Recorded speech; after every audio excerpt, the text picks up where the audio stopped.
Саламатсыздар ма балалар? Саламатсыздар. Отырыңыз. Балалар, бізде бүгінгі сабақтың тақырыбы құрылыс суларының экологиялық мақсаты. Біз осы 2-тоқсанның басынан бері гидросфера бөлімін бастадық. Гидросфера бөлімін бастағанда біз неден бастадық? Мұхит суларынан бастадық.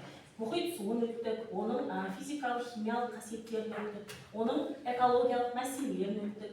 Енді бүгін біздің өтетін тақырыбымыз құрылық суларының экологиялық мәселелері. Құрылық сулары деген не? Құрылық суларынан нелер шығады балалар? Орныңыздан тұрамыз. Сосын бауырсақ, мұздықтар жатады. Тағы жерасты сулары жатады, иә? Бүгінгі сабағымыздың мақсаты жергілікті компонентті қосымша қамту негізінде құрылық суларының экологиялық мәселелерін жіктеп, шешу жолдарын ұсыну. Бүгінгі сабақта біз құрылық суларының экологиялық мәселелерінің жіктелімін білетін боламыз. Құрылық суларының экологиялық мәселелерінің себептерін анықтайтын боламыз. Және құрылық сулары экологиялық мәселелерінің шешу жолдарын ұсынатын боламыз. Енді балалар, сабақты бастамай тұрып, су туралы, судың қасиеттері туралы, мақал мәтел, нақыл сөздер білетіндерің бар ма? Су жоқ жерде өмір жоқ, дұрыс айтасың. Судың да сұрауы бар, яғни. Су тасыса жарылмайды, көк тасыса қаңғылайды. Жақсы. Жақсы, танытқын Нұрай. Міне, көрдіңдер ма? Жарайсыңдар балалар. Су туралы біздің қазақта өте көп әдемі нақыл сөздер мен мақал мәтелдер бар екен. Бұның өзі біздің қазақ халқы үшін судың киесі мен құдіретін білдіріп тұр, иә? Балалар, қазір біз менің алдымдағы кигіз үй топқа бөліну арқылы, топтың ішінде кигіз үйдің ішін ашсаңдар, топтың атауы тұр. Топ атауларын таңдап отырасыңдар. Мен қазір топ атауларын қойып қояйын. Келіп біртіндеп топқа бөліне беріңдер. Өзен және көл тобы.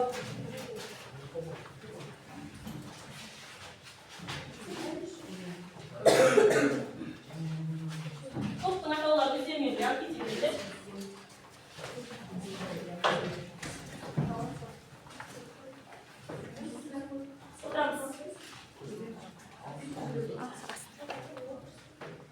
Топқа бөліндік қой, иә?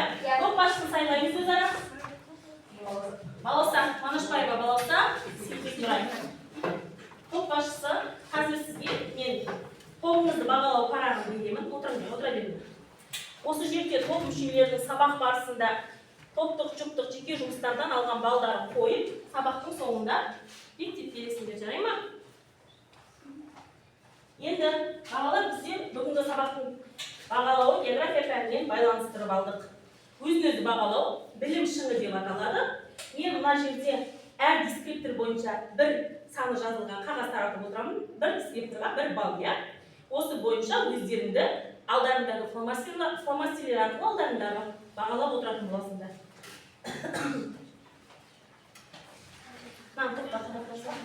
Баланың басынан толық жету керек.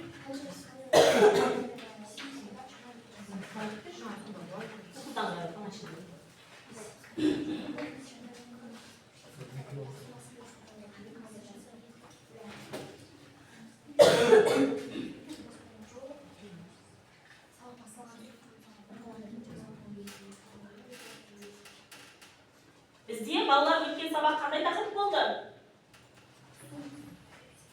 Көл және мұздықтар болды, иә? Енді осы өткен тақырыпты бізде пысықтау үшін географиялық викторина ойынын ойнап жіберейік. Қазір бірінші сұрақ. Көлдердің шығу тегіне қалыптасуына байланысты қандай типтерге бөлінеді? Келе отырамын. Тонкал дұрыс екен көрейікші. Дұрыс екен. Жарайсың, отыра ғой. сұрақ. Көл дегеніміз не? Келе қояйық.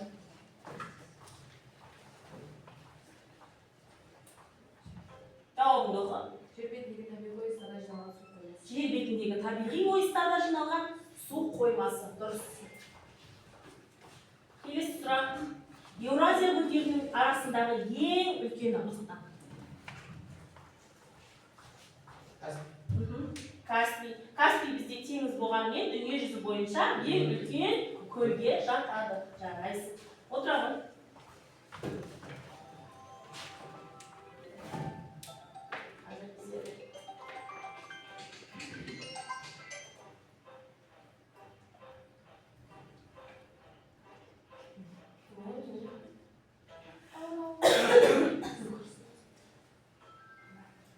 Келесі сұрақ.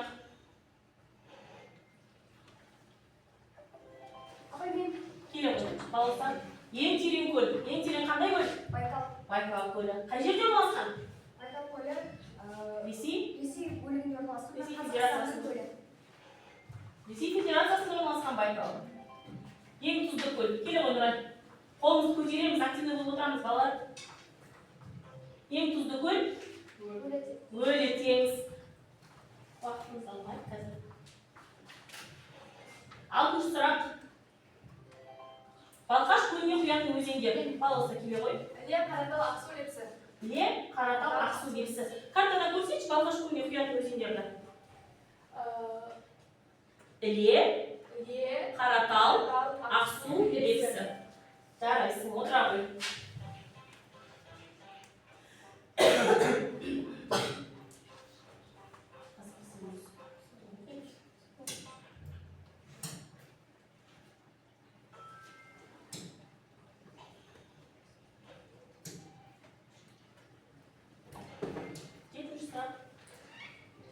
Мұздықтар дегеніміз не? Береке. Мұздықтар дегеніміз не? Жауабын даусын беріңіз. Қардың тығыздауы мұзға айналуы. Мұзға айналу нәтижесінде қалыптасқан үлкен мұз қатпарлары. Қазақстан территориясындағы көлдерді. Келе ғой. Кім? Рахмет. Балқаш көлі, Зайсан көлі, Алакөл, Теңіз көлі, Шалқар көлі. Дұрыс айтасың. Балқаш, Зайсан, Алакөл, Марқакөл, Қорғалжын, Зайсан.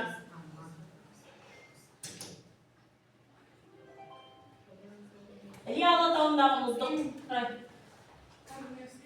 Кажиневский мұздығы. Дұрыс айтасың. Іле Алатауындағы және Қазақстандағы ең ірі мұздық Кажиневский мұздығы.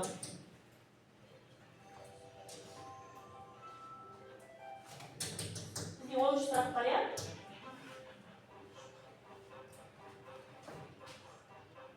Екінші.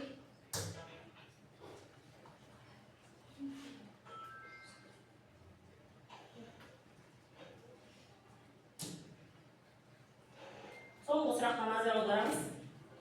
Алтай тауының мұздықтары. Кім Алтай тауының мұздықтары? Дана, келе ғой. Дауысын шығарып оқы. Берел, Белуха, Мұзтау. Берел, Белуха және Мұзтау. Жарайсың.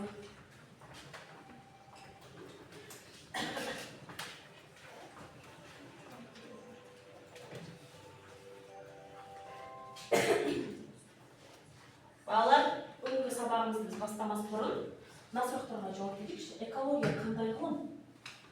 Судың экологиялық мәселелері дегеніміз не? Оған нелер жатады? Кім біледі? Орында тұрады. Судың экологиялық мәселесінің бірі болған табиғат, яғни адам іс-әрекетінің нәтижесінде табиғаттың ластануы. Иә. Экология деген қандай ғылым өзі? Нені зерттейді? табиғат зерттеп амалау. Табиғаттың несін зерттейді? Табиғаттағы жойылмау. Иә, тазалығы, туралы ғылым. Енді балалар, осы бүгінгі біздің сабағымыз туралы бүгінгі жасанды интеллект кейіпкері Руслан Қаратабанов мырза тыңдайық. Мен қолдарындағы 8-ші сынып оқушыларына арналған география оқулығының авторы Қаратабанов Руслан Әділханұлы болады. Бүгінгі сабағымыздың тақырыбы құрлық суларының экологиялық мәселелері. Кез келген тіршілік иесі денесінің 70-90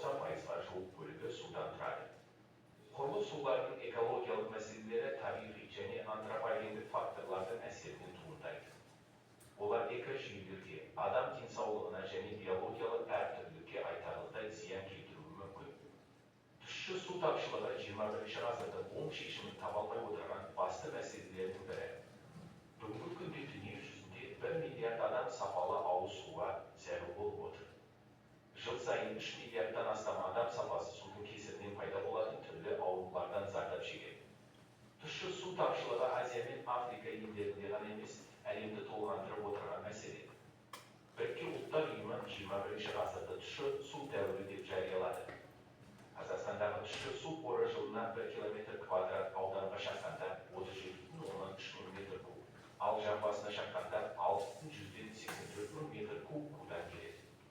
Қазақстандағы таза су қоры 3%-ды құрайды. Жер үстіндегі су қоры 58% ғана республика аумағында жинақталады екен.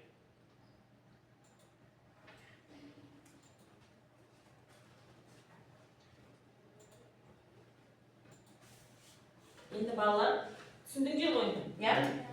Су дегеніміз не, су қоры қалай жинақталады, су қалай ластанады, оқулықтың авторы сендерге қысқаша түсіндірме жасады. Енді қарайықшы, судың экологиялық мәселелері дегеніміз бұл су нысандарының құрылымы мен жұмысының бұзылуына және жағымсыз зардаптарға әкелетін адам іс-әрекетінің нәтижесінде судың құрамының өзгеруі немесе бұзылуы. Түсіндіңдер ғой, иә? Ол тек қана антропогендік факторлар әсерінен болады. Құрлық суына ықпал етудің негізгі екі түрі болады. Бірінші, құрлық су нысандарынан ресурстар алу. Мысалға, құрлық судан біз биологиялық ресурс не аулаймыз? Балық. Балықшылар сол балық аулай отырып, суды ластайды, былғайды, иә? Тұрмыстық қалдықтарын тастайды, пайдаланған сулардың ыдыстарын тастайды, міне солай су нысандарын ластайды. Екінші, құрлықтың су нысандарын ластау мен бөгде элементтерді әкеліп қосу. Біз бұған нені жатқыза аламыз? Біз бұған балалар зауыттар мен фабрикалардан шығатын, мұнай өңдеу зауыттарынан шығатын мұнай қалдықтары, зиянды экологиялық қалдықтарының құбырлар арқылы суға ағызу нәтижесінде судың су ресурстарының бұзылуын, ластануын жатқыза аламыз. Экологиялық мәселелер аумақтық қамту көлемі бойынша жергілікті, аймақтық және аймақ аралық, яғни жаһандық болып үш түрге бөлінеді екен. Экологиялық мәселелерді біз шешілуіне қарай шешілетін, шешілуі қиын, немесе мүлде шешілуге келмейтін деп үш түрге бөлеміз, иә? Екіншісі, уақыты бойынша экологиялық мәселелердің қысқа мерзімді, ұзақ мерзімді және мүлде жойылмайтын қылып үш түрге бөледі екенбіз. Құрылыс суларының экологиялық мәселелері шешілуі қарапайым, логикалық шешімдерге негізделген болады. Қиындығы тек мәселенің техникалық шешімінде ғана болуы мүмкін. Су тұтынуды азайту үшін негізгі тұтынушылар кімдер? Адам, зауыт, фабрикалар, иә, су шығынын азайту қажет. Су тұтынушылар суды өзеннен, көлден және жер астына алатын салалар. Оларға кімдер жатады? Қарайықшы. Оларға ауыл шаруашылығы, өнеркәсіп орындары, коммуналдық шаруашылық, су қоймалары жатады.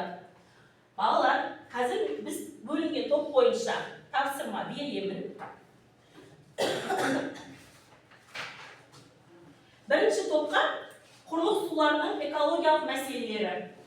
Екінші топқа адам әрекетінен құрылыс су мөлшерінің азаю себептері. Адам әрекетінен Нұрай саған берейін, құрылыс суларының экологиялық мәселелері сендерде болады. Енді қазір мен сендерге фотоаттар беремін. Дескрипторға назар аударамыз, балалар. Дескрипторда сендер бұл тапсырманы қалай орындау керек деп жазылған. Тақтаға жабыстыратын кезде қаймағанды ұмытпаймыз. Сендерге 5 минут уақыт бар бізде. Ал тақырыпқа кірсек, тапсырманы орындаймыз, балалар.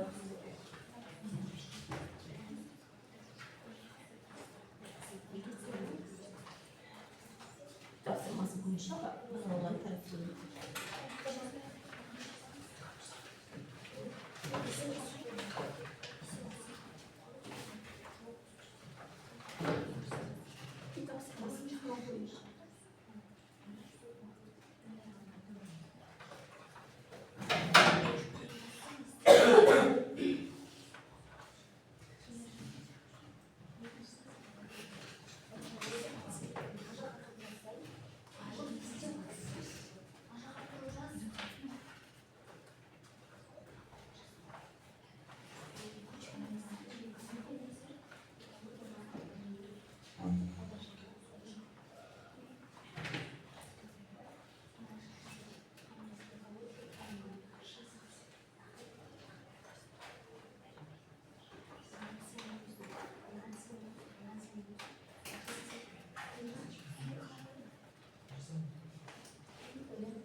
топтың барлық мүшелері қатысып отырамыз тапсырма орындауға. Барлығымыз бірге қалмаймыз.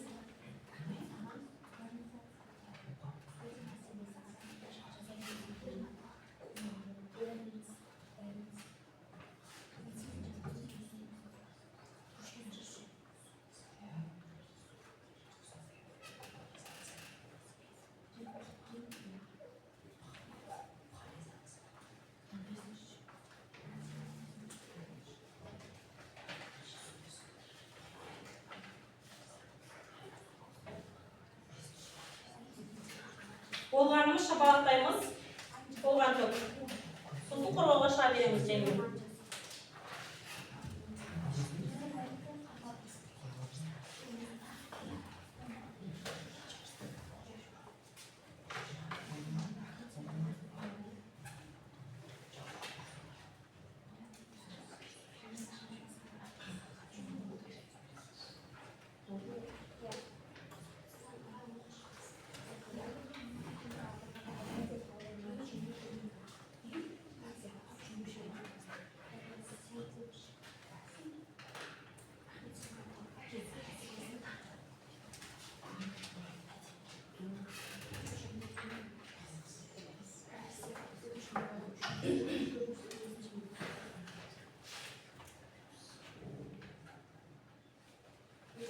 Болдық па? Қалып?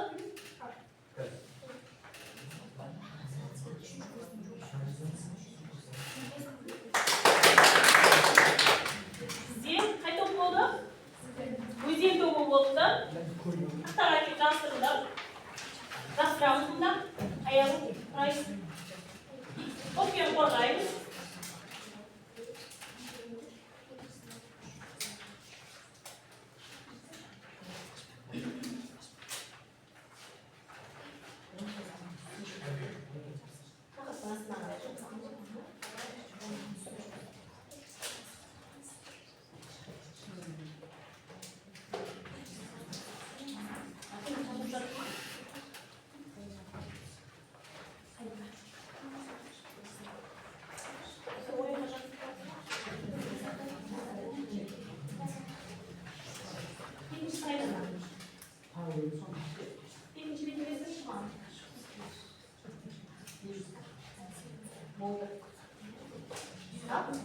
Солай беріңіз. Барлығымыз балалар бірге жұмыс жасаймыз. Тыңдаймыз. Екінші топ тыңдаймыз. Biz oğan gubernizasiyada жатқыздық. Яғни ол су көздерінің құрғаты болып табылады. Және де судың шамадан тыс көп қолданылуы.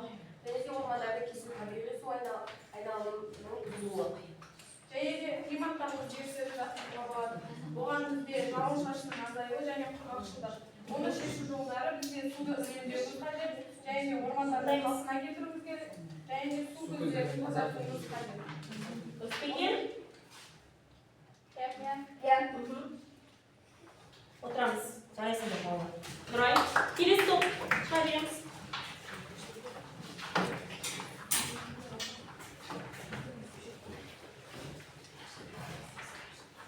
Бізге берген тақырып құрғақ сулардың экологиялық проблемалары. Дүниежүзілік мұхит минералды шикізат, энергия, биологиялық ресурстардың тамашасы. Тыңдаймыз. Экологияны латын тіліне аударғанда үй және ілім деген мағынаны береді. Экология терминінің 1866 жылы егіз еткен енгізген. Су мемлекеттік адам іс-әрекеттерінен бұзылады. Мысалға, мұнай, қоқыс және тағы басқа. Мысалға қарапайым Қазақстанның өзін алсақ, Қазақстанда жылына 9 миллион тонна мұнай өндіріледі. Оның 71% экспортталады. Және қалған қалдық 19% мұнай миллион тоннасы болып табылады. 19 миллион тонна мұнай кейбір өңірлерге қоқыс қалдық ретінде өзен көлдерге жөнелтіледі. Соның кесірінен Қазақстандағы және басқа да елдердегі көлдер мәселесі ушығып отыр. Дұрыс па? Отырамыз. Отыра қойыңдар балалар.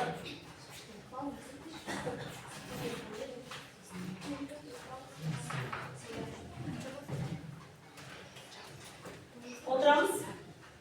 Келесі бізде жұптық жұмыс.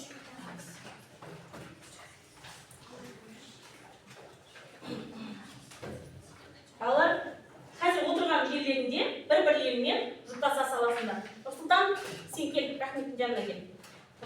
Sonunda da kere koy.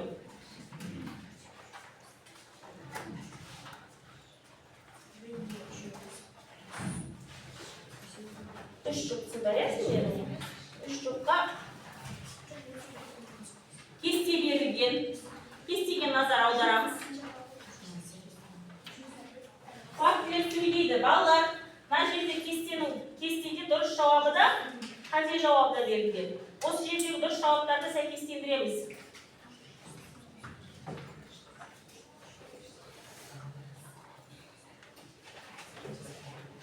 Дескриптörге назар аударамыз. Тапсырманы орындау кезінде.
Дәуір болып жарияланды, иә? Демекте жер үсті су қоры қанша пайызы жинақталады? 58%. 58%. Тұщы су қоры жылына 1 километр квадрат ауданға шаққанда 37,23 мың метр куб, жан басына шаққанда қаншаға келеді? Бұл жерде 6,84 мың метр куб. Балқаш көлі немен ластануда?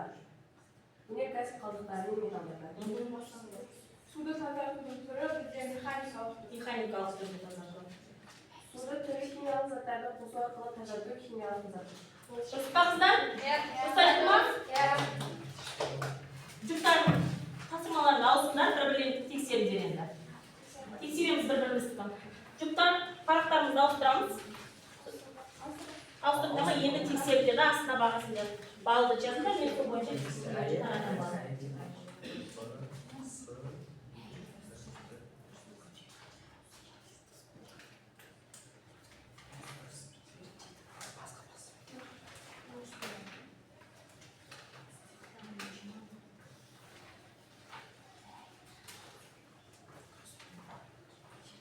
Тексердік па? Иә, тексердік.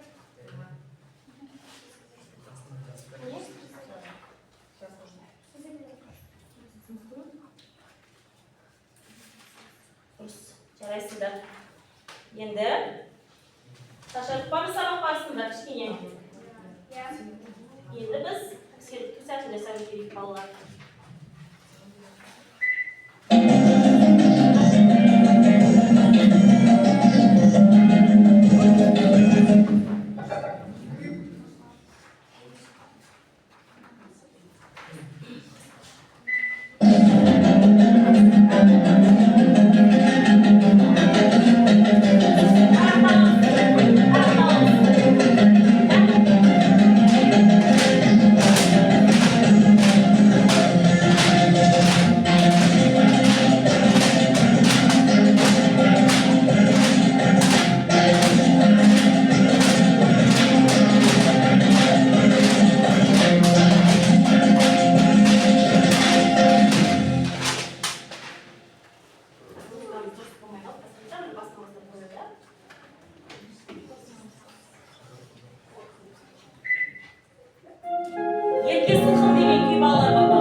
бізде қазір жеке жұмыста 2 тапсырма берілген. Бірінші кескін картамен жұмыс.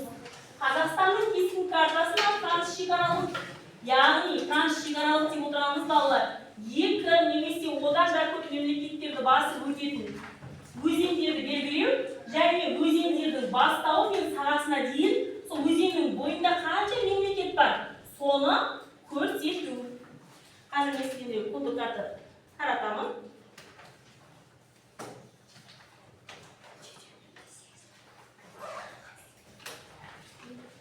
Жетті ма?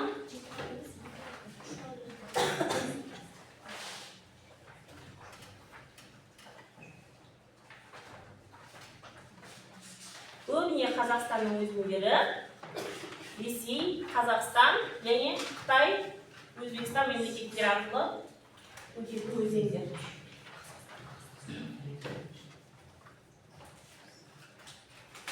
Орнына тапсырма. Ескертілген назар аударамыз балалар. Трансшекаралық өзендерді белгілейміз. Өзендер қай елдің аймағынан өтетінін